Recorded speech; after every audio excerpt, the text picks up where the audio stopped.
सांसद गोविंद धोड़कियाए मतदान कर्યું છે। જી હા, સાંસદ ગોવિંદ ધોળકિયાએ મતદાન કર્યું છે। વેડ રોડ સ્વામિનારાયણ ગુરુકુળમાં તેમને મત આપ્યો છે।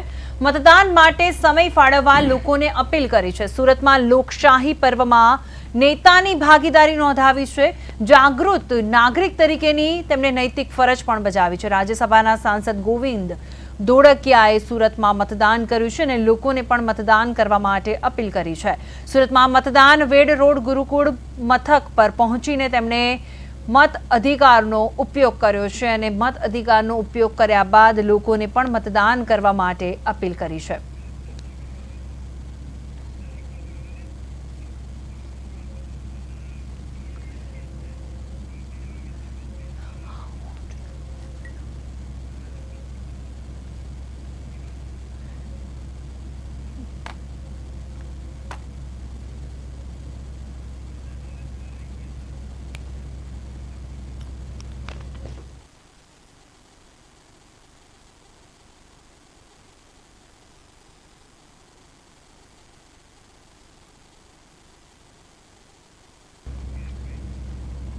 હવે નરેશ, આપણે ઓવરઓલ વાત કરીએ તો હવે બીજો સવાલ અને એક મહત્વનો સવાલ છે કે બિનહરીફ જે બેઠકો છે, હવે કદાચ બની શકે કે બિનહરીફ બેઠકો જેટલી પણ જાહેર થઈ છે પણ એના કારણે મતદાતાઓમાં એક નિરસતા જોવા મળી હોય, કારણ કે એ લોકોને ખબર જ છે કે આ જગ્યા બિનહરીફ છે એટલે વોટ કરીને કંઈ મતલબ નથી।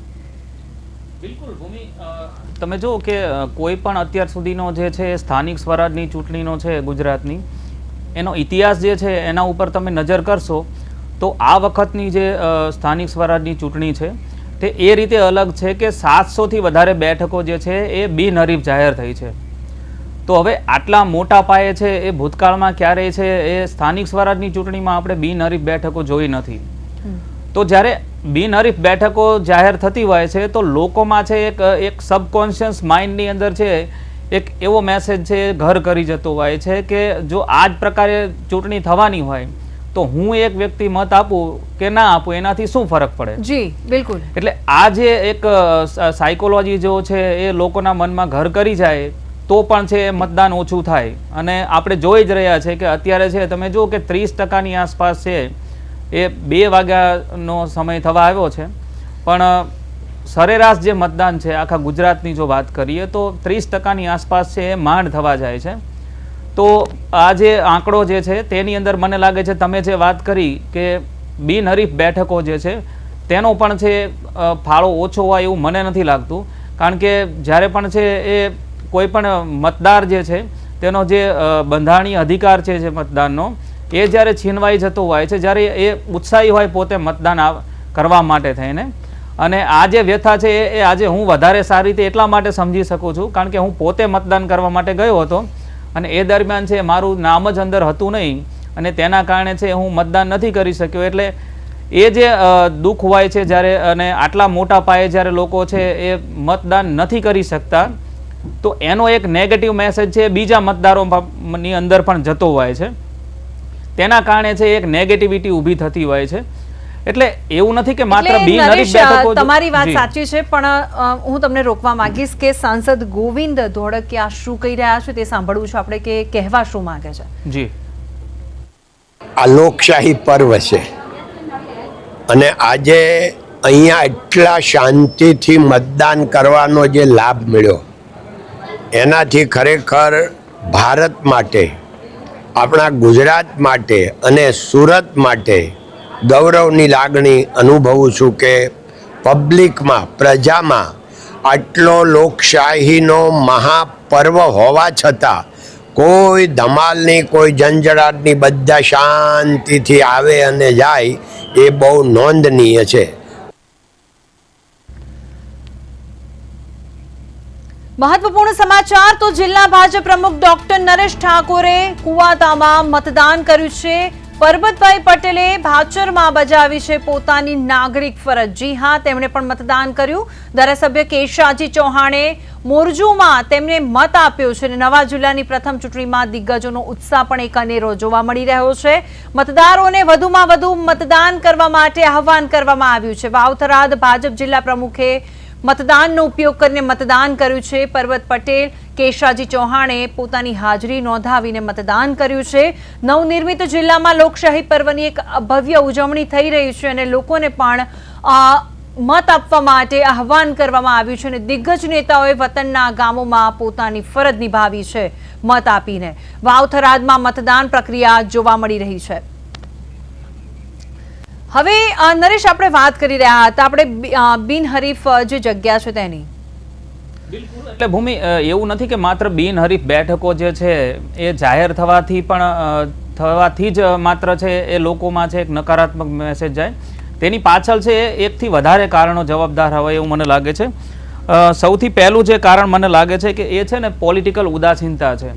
જ્યારે લોકોમાં એક એવો મેસેજ જાય કે હું મતદાન કરું કે ના કરું, તેનાથી વર્તમાન સરકાર જે છે અથવા તો તંત્ર જે છે તેની નીતિઓ જે છે તેમાં કોઈ ફરક પડશે નહીં, તો પણ જે છે એ લોકો મતદાન કરવામાંથી છે એ પોતાની જાતને પાછી ખેંચી લેતા હોય છે. એટલે એક કારણ એ પણ છે. બીજું જ્યારે કારણની જો આપણે વાત કરીએ તો વિકલ્પોનો અભાવ જે છે એ પણ ઘણી વખત છે એ લોકોને નિરાશ કરી દેતો હોય છે. અને એની અંદર જે છે એ ખાસ તમે જે વાત કરી કે બિનહરીફ બેઠક જ્યારે થતી હોય છે ત્યારે લોકોમાં એવો મેસેજ જતો હોય છે કે નરેશ, હું તમને રોકવા માંગીશ. અન્ય એક નેતાએ પોતાનું મંતવ્ય આપ્યું છે મતદાન કરવા માટે. શું કહી રહ્યા છે? સમગ્ર રાજ્યમાં સ્થાનિક સ્વરાજની ચૂંટણીઓ ચાલી રહી છે. જિલ્લા પંચાયત, તાલુકા પંચાયત, મહાનગર અને નગરપાલિકા. આના ભાગરૂપે આજે સમગ્ર રાજ્યમાં અત્યારે મતદાનની પ્રક્રિયા ચાલુ છે. અત્યારે તમે કીધું કે પહેલો જિલ્લો, મિત્રો પહેલા જિલ્લામાં મતદાન પહેલી વખત અહીં તો કેટલી વખત મતદાન કરી ચૂક્યા. એટલે આ વખતે નવા જિલ્લામાં પણ જે મતદારોનો ઉત્સાહ છે, ઉમંગ છે, આમાં તાલુકા પંચાયત અને જિલ્લા પંચાયતની બધી જ બેઠકો ઉપર વાવ-થરાદ જિલ્લામાં ભારતીય જનતા પાર્ટીનું કમળ ખીલશે, એમાં કોઈ શંકા નથી. તો હવે રાજકોટમાં પણ કોંગ્રેસ ઉમેદવાર આરજે આભાનું મતદાન. વોર્ડ નંબર 10માં લોકશાહીના પર્વની ભવ્ય ઉજવણી કરવામાં આવી રહી છે. લોકશાહીના પર્વ નિમિત્તે રાજકોટમાં કોંગ્રેસના ઉમેદવાર આરજે આભાએ વોર્ડ નંબર 10માં મતદાન કર્યું છે. નાગરિક તરીકેની ફરજ તેમણે નિભાવી છે અને આ તકે તેમણે જનતાના અવિરત પ્રેમ અને સમર્થન પર સંપૂર્ણ વિશ્વાસ વ્યક્ત કર્યો અને તેમણે જણાવ્યું કે તેઓ હંમેશા લોકોની સેવા કરવાના સંકલ્પ સાથે આગળ વધશે અને જીતના દ્રઢ આશાવાદ સાથે તેમણે તમામ નાગરિકોને બપોર સુધીમાં અચૂક મતદાન કરવા માટે ખાસ અપીલ કરી છે. રાજકોટની અમે વાત કરી રહ્યા છીએ. રાજકોટમાં કોંગ્રેસ ઉમેદવાર આરજે આભાએ મતદાન કર્યું છે અને લોકોને મતદાન કરવા માટે પણ આહવાન કર્યું છે. હવે નરેશ, આપણે વાત કરીએ તો હવે સ્થાનિક સ્વરાજ્યની ચૂંટણીનો જંગ, લોકો પાયાની સુવિધા મળી રહે તેના માટે આ લોકો મતદાન કરી રહ્યા છે, પણ અત્યારે મતદાન મથકો પર જ સુવિધાનો અભાવ છે. બિલકુલ, એટલે તમે જેમ વાત કરી ને ભૂમિ કે નેગેટિવિટી જ્યારે કોઈ વ્યક્તિના મનમાં ઘર કરી જાય કોઈ બાબતને લઈને, તો પછી જે છે એ આપણું મન જે છે એ દિશામાં વિચારતું થઈ જાય. પછી નાની અમથી બાબત છે એ પણ છે આપણને એવું લાગે કે આ છે ક્યાંક ને ક્યાંક મારું અપમાન છે. દાખલા તરીકે તમે રાજેન્દ્રભાઈની હમણાં આપણે વાત એમણે જે કરી કે મતદાન મથક પર હું 1 કલાકથી ઊભો છું અને 1 કલાકથી છે એ મંડપની વ્યવસ્થા નથી. તો હવે જ્યારે એક પૂર્વ કાયદા મંત્રી જે છે, આપણા વિધાનસભાના પૂર્વ અધ્યક્ષ રહી ચૂકેલા છે, એ વ્યક્તિ જો છે આ વસ્તુ અનુભવતો હોય તો સામાન્ય મતદાર જે છે એની મનોસ્થિતિ કેવી હશે આપણે સારી રીતે સમજી શકીએ છીએ. એટલે એવું નથી કે માત્ર છે એ અવ્યવસ્થા છે અથવા તો સુવિધાનો અભાવ જે છે એ જ એના માટે કારણભૂત હોય. ઘણી વખત કેવું થતું હોય છે કે મતદાર જે છે એ એવું પણ વિચારતો હોય છે કે અત્યારના જે પણ ઉમેદવારો છે તે એ જે અપેક્ષાઓ રાખે છે તેના ઉપર ખરો નથી ઉતરી શકતો, એવી જ્યારે એમના મનમાં એક મેન્ટાલિટી બંધાતી હોય છે ત્યારે પણ છે એમ મતદાન કરવા માટે થઈ અને બહાર નથી નીકળતો. મને લાગે છે એક કારણ આ પણ છે. બીજું એક કારણ જે મને જવાબદાર લાગે છે એ એવું છે કે એને એવું થઈ જાય કે હું મતદાન કરું કે ના કરું, મારા એક મતથી છે એ શું ફરક પડવાનો છે. આ જે છે મેન્ટાલિટી એ ખૂબ જ લોકશાહી માટે છે મને લાગે છે ઘાતક છે. કારણ કે જો દરેક વ્યક્તિ છે આ જ પ્રમાણે વિચારી અને મતદાન કરવામાં બહાર ના નીકળે તો આનાથી છે કેટલો મોટો ગેપ પડી જાય છે એ આપણે જોઈ શકીએ છીએ. સ્ટાર્ટિંગમાં મેં તમને પહેલો પ્રશ્ન પૂછ્યો તો કે તમે મતદાન કર્યું છે કે નહીં, પણ તમને જો અંદરથી ફીલ થયું કે મારો એક બિલકુલ ભૂમિ, મેં પહેલા જ કહ્યું કે મતદાન કરવા માટે તમે જ્યારે જતા હોય અને એ દરમિયાન છે અચાનક તમને ખ્યાલ આવે કે તમારું તો અંદર નામ જ નથી, તો એ બી બની શકે ને કે લોકો તમારી સાથે એવા ઘણા લોકો હશે, તમારા સિવાય પણ ઘણા એવા લોકો હશે કે જે બિલકુલ લોકો હતા ને, આવી ઘણા રીતે બધા લોકો મતદાન કરવા હતા. ગયા જી. હશે અને એ લોકોનું નામ નહીં હોય તો એ કદાચ એ પણ એક નેગેટિવિટી હોઈ શકે માઇન્ડની અંદર કે આવું થવાનું છે એટલે હવે હું નેક્સ્ટ ટાઈમ હું આ વસ્તુ નથી કરવાનો.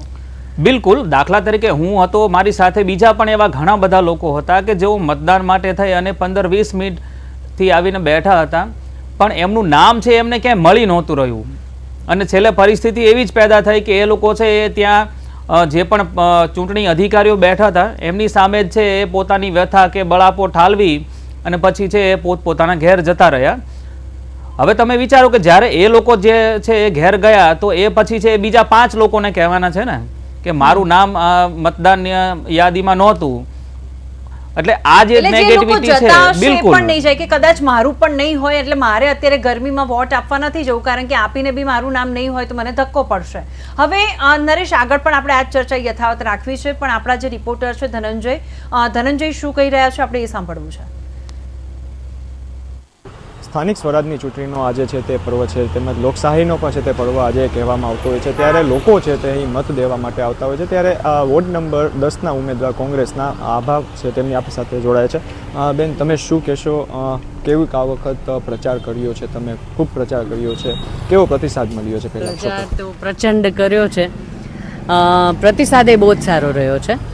લોકો બહુ જ ઓવરવેલ્મિંગ રિસ્પોન્સ આપેલો છે.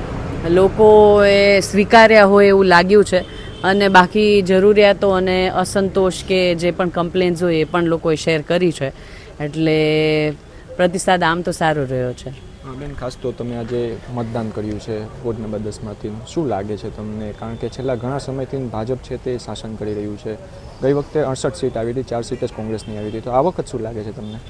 જુઓ, જે પ્રમાણે લોકોનો ઓપિનિયન અત્યાર સુધી અમે જાણ્યો છે એટલે અમે વોર્ડ, ધારો કે અત્યારે તો અમે વોર્ડ સુધી જ અમે ફરી શકીએ એવી પોઝિશન હતી, તો વોર્ડના અમે કોશિશ કરી છે કે એક એરિયાને એક સોસાયટી અમે કવર કરીએ, ઘર કવર કરીએ.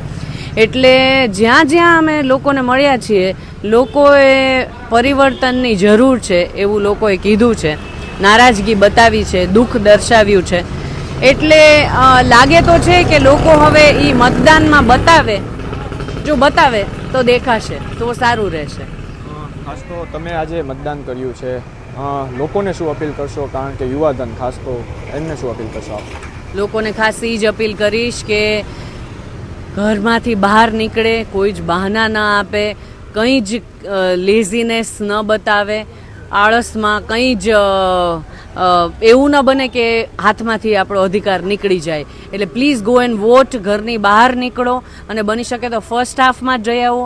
બપોરના ભાગમાં જે યંગસ્ટર્સ છે તો બપોરનાય જઈ શકશે. એટલે તમારા કોઈ પણ બહાના ન રાખો. સાંજના 6 વાગ્યા સુધીનો આપણી પાસે સમય છે. એટલે ભરપૂર માત્રામાં મત આપો. તમે આપો, તમારા પડોશીને કહો, તમારા ફેમિલી, ફ્રેન્ડ્સ, ગ્રુપ, બધી જ જગ્યાએ બધાને ધક્કો મારી અને મતદાન કરવા માટે મોકલો. અંતિમ સવાલ, ખાસ તો વોર્ડ નંબર 10માં તમે ઊભા રહ્યા ઉમેદવાર તરીકે, શું સમસ્યાઓ હતી? કારણ કે ઘણા અમે ગ્રાઉન્ડ રિપોર્ટમાં જોયું તો કોઈ પણ કોર્પોરેટરને ઓળખતું નહોતું. આપનું નામ પણ એક આપ પર આરજે સાથે જોડાયા છે, આપનું નામ ખૂબ મોટું છે. લોકો છે તો શું કહી રહ્યા છે? શું માત્ર મેઇન રજૂઆત તેમની હોય છે? કારણ કે અનેક ગૃહિણીઓને છે તે મુશ્કેલીનો સામનો કરવો પડતો હોય છે. આ મુદ્દા ઉપર આપ અગર ચૂંટાવશો તો શું મુદ્દાઓનું ધ્યાન રાખશો? સૌથી પહેલો મુદ્દો, જેમ તમે કહ્યું એમ, કે કોર્પોરેટર્સ કે જે નગર સેવકો કહેવાય એ ચૂંટાયા બાદ દેખાતા નથી. એ સૌથી મોટી કમ્પ્લેન છે કે મત માંગવા આવે છે લોકો પણ પછી દેખાતા નથી આખા વર્ષ ને 5 વર્ષ દરમિયાન. તો એ લોકોએ જોયા જ નથી એવી પણ પરિસ્થિતિ હતી. એટલે ખાસ તો જો અગર મારા પર લોકો ભરોસો મૂકશે અને પ્રેમ આપશે તો હું સૌથી પહેલું કામ એ કરવા જઈ રહી છું કે પારદર્શકતા એ માધ્યમ ઊભું કરવા જઈ રહી છું કે જેના દ્વારા લોકો મારા સુધી આસાનીથી પહોંચી શકે. કોઈ પણ કમ્પ્લેન કે સમસ્યા હોય તો એને ખબર હોય કે ક્યાં જવાનું છે, કોની પાસે જવાનું છે ને આપણું કોણ છે.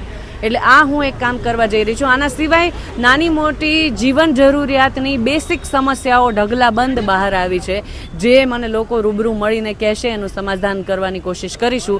જેમાં પીવાના પાણીના ત્રાસના થી લઈને ગટરના પાણી છલકાવાના ત્રાસથી લઈને સ્વચ્છતાના કમ્પ્લેન્સ અને ઘણી બધી કમ્પ્લેન્સ બહાર આવી છે. એટલે જેના પર કામ કરવા માટે તત્પર છીએ. જી ધન્યવાદ. તો આ હતા આજે આભાર કે જેની પ્રદેશ 24 ગુજરાતી સાથે ખાસ વાતચીતમાં જણાવ્યું કે લોકોના અનેક પ્રશ્નો છે તેમને હું વાચા પણ આપીશ જો હું ચૂંટાઈશ તો. તેમજ તેમણે કહ્યું કે કોંગ્રેસનું છે તે આ વખત છે તે ક્યાંક ને ક્યાંક છે તે પન્નું પર છે તે ભારી થશે અને લોકો ચાહે તો મને પણ આ વખત ઉમેદવાર તરીકે છે તે કોર્પોરેટર જાહેર પર થઈ શકે તેવી હાલ તેવું કહી રહ્યા છે.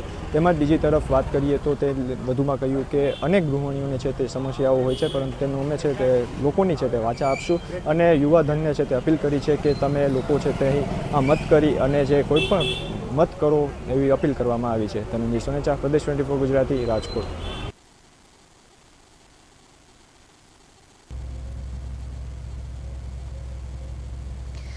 ભાવનગર મનપાનું 1 વાગ્યા સુધીમાં 18.13% મતદાન નોંધાયું છે. વડોદરા મનપાનું 1 વાગ્યા સુધીમાં સરેરાશ 19% મતદાન નોંધાયું છે. તો જામનગરમાં પણ સરેરાશ 29.94% મતદાન.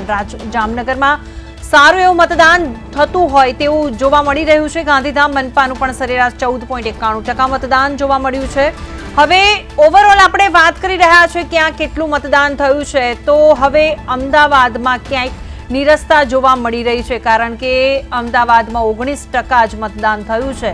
ત્યારે મોરબીમાં સૌથી વધારે મતદાન થયું હોય તેવું લાગી રહ્યું છે કે 39% મતદાન છે. જ્યારે મહેસાણામાં પણ 37.71%, નડિયાદમાં 38.62% મતદાન નોંધાયું છે. હવે વાત અહીંયા અમદાવાદની છે કે અમદાવાદમાં લોકો સૌથી વધારે જાગૃત છે છતાં પણ ત્યાં ઓછું મતદાન છે એ પણ એક મોટો સવાલ છે. આણંદમાં પણ 31.45% મતદાન, સુરેન્દ્રનગરમાં પણ 31.37% મતદાન નોંધાયું છે. સુરતમાં 25.38% મતદાન. તો સુરતમાં પણ ક્યાંક ઓછું મતદાન થતું હોય તેવું લાગી રહ્યું છે. નવસારીમાં સરેરાશ 23.1% મતદાન થયું છે. નવસારીમાં પણ સૌથી સારું મતદાન થયું છે. ત્યારે વાપીમાં પણ વાત કરીએ તો 39% મતદાન નોંધાયું છે. જે રીતે સરેરાશ આપણે વાત કરી રહ્યા છે. તો હવે નરેશ, અત્યારે મેં જે ઓવરઓલ આંકડા કીધા છે તેમાં સૌથી ઓછું જો મતદાન જોવા જઈએ ને એ અમદાવાદનું છે. તો તમને શું લાગે છે કે અમદાવાદમાં આટલું ઓછું મતદાન શેના કારણે? એના માટે ભૂમિ એકથી વધારે કારણો મને જવાબદાર લાગે છે. સૌથી પહેલી તો એક મેં તમને જે વાત કરી ને કે લોકોમાં જે છે મતદાનને લઈને છે એ બહુ નિરાશા હોય એવું દેખાય છે. કદાચ એમને એવું લાગે છે અમદાવાદી મતદારોને કે મારી જે પણ સમસ્યા છે એ આ મત આપવાથી છે કદાચ ઉકેલાશે નહીં. અને આવો જ્યારે મેસેજ છે એ વધારે લોકોમાં ઘર કરી જાય ત્યારે જે છે આ પ્રકારની નિરાશા છે જોવા મળતી હોય છે. બીજું મેં કહ્યું એ પ્રમાણે કે તડકો જે છે એ જબરજસ્ત છે. તાપમાન જે છે આજનું 44 ડિગ્રીની આસપાસ છે. હવામાન વિભાગ દ્વારા છે એ યલો એલર્ટ પણ આપવામાં આવેલું છે. ત્રીજી વસ્તુ જે છે એ રવિવારનો દિવસ છે એટલે અમદાવાદ જે છે તમે જુઓ કે ગુજરાતનું સૌથી મોટું શહેર છે, સૌથી વ્યસ્ત શહેર છે અને અહીંયા છે એ માણસ માટે છે 1-2 ઘડીનો પણ છે એ રેગ્યુલર દિવસની અંદર છે સમય નથી હોતો. રવિવાર એકમાત્ર એવો દિવસ હોય છે કે જ્યારે છે એની પાસે થોડો ઘણો સમય હોય છે અને એ જે સમય છે એ મોટા ભાગે તે પરિવાર સાથે છે એ પસાર કરવાનું પસંદ કરતો હોય છે. તો હવે એવી કન્ડિશનમાં છે એ જ્યારે મતદાન કરવા માટે છે આટલા તડકાની અંદર નીકળવાનું થાય તો ચોક્કસથી જે છે એક આળસ જે છે એ વ્યક્તિના મનમાં આવતી હોય છે. આ સિવાય એક ચોથો મુદ્દો પણ છે કે લગ્નની સિઝન છે અત્યારે અને વીકેન્ડની અંદર છે એ ઘણા બધા લગ્નોનું છે એ આયોજન થઈ રહ્યું છે. તો ઘણા બધા લોકો છે એ ત્યાં પણ છે પોતપોતાના છે એ લગ્ન પ્રસંગમાં વ્યસ્ત હોય તેના કારણે છે એ પણ એ લોકો મતદાન ના કરી શકે. એટલે નરેશ, બીજું કારણ તમને એ લાગે છે કે અત્યારે અમદાવાદી લોકો છે ને અત્યારે ફરવા જવામાં વધારે માને છે ને અત્યારે ઉનાળુ વેકેશન ચાલી રહ્યું છે તો કદાચ લાગે છે કે વેકેશન બિલકુલ પાંચમું કારણ તમે એ પણ ઉમેરી શકો કે બાળકો જે છે સ્કૂલે જતા હોય તો એમનું વેકેશન ચાલી રહ્યું તો વીકેન્ડની અંદર છે એ વ્યક્તિ ફરવા માટે પણ પરિવાર સાથે ગયો હોય. પણ જ્યારે મતદાન જેવો મહત્વનો દિવસ હોય તો મને લાગે છે વર્ષમાં પાંચ વર્ષમાં છે જ્યારે તમને એક તક મળતી હોય તો ચોક્કસથી જે છે એ સમય કાઢીને લોકોએ મતદાન કરવું જોઈએ. તમે જે આંકડાઓ બતાવ્યા તેના ઉપર જે છે એ જો આપણે નજર કરીએ તો એમાં એક બેઝિક બાબત છે એ ઉડીને આંખે વળગે છે કે મોટા ભાગે જ્યાં 30% સરેરાશ મતદાન થયું છે તે મોટા ભાગની જે પણ મહાનગરપાલિકાઓ છે એ નવી મહાનગરપાલિકા છે. તમે જુઓ કે સૌથી વધારે મતદાન જે સરેરાશ મતદાન નોંધાયું છે એ મોરબી નગરપાલિકા છે અને ત્યાં જે છે અત્યારે છે એ 40% આસપાસ છે એ મતદાન થયેલું છે એ જણાય છે. ત્યારબાદ બીજા નંબરે છે એ નવસારી છે. નવસારીમાં પણ છે એ એટલું જ મતદાન છે એ આસપાસ 30% આસપાસ 40% આસપાસ છે એ નોંધાયું હોય એવું લાગે છે. ત્રીજા નંબરે વાપી અને પછી નડિયાદ નગરપાલિકા છે. ત્યારબાદ છે કરમસદ આણંદ છે. એટલે કે પહેલા 5 નંબરે કે જ્યાં સૌથી વધારે સરેરાશ મતદાન નોંધાયું છે એ 5 એવી નગરપાલિકા છે કે જ્યાં પહેલી વખત જે છે એ સ્થાનિક સ્વરાજની ચૂંટણી મહાનગરપાલિકાની હેઠળ યોજાઈ રહી છે. તો ત્યાંના જે લોકો છે એમના માટે છે એક આ નવો છે એક માહોલ છે અને એ ઉત્સાહ જે છે એ આ 40% મતદાન છે એની અંદર છે આપણે જોઈ શકીએ છીએ.